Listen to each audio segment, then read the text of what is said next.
ने अपने जर्नैल सबूताई और जेबे को मगरिब की तरफ भेजा, जहां उन्होंने तफकाज के पहाड़ी इलाकों में जॉर्जिया, आर्मीनिया और आज़रबाईजान के कई हिस्से बेदर्दी से फतह किए।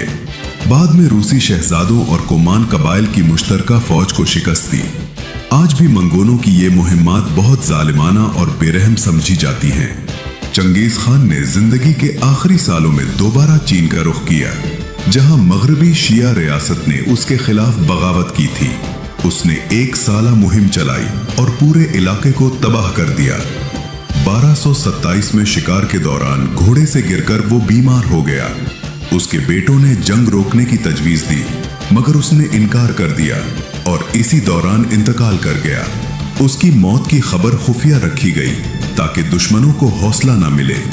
चंगेज खान ने अपने बेटे ओगताई को जानशीन बनाया और उसके लिए एक वसी सल्तनत छोड़ गया।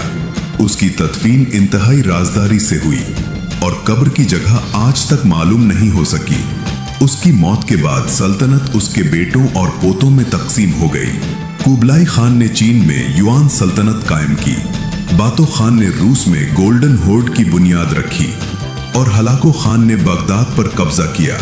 वक्त के साथ सल्तनत मुख्तलिफ हिस्सों में बट गई, मगर मंगोलों ने अपनी शनाख्त बरकरार रखते हुए 1911 में मौजूदा मुल्क मंगोलिया कायम किया।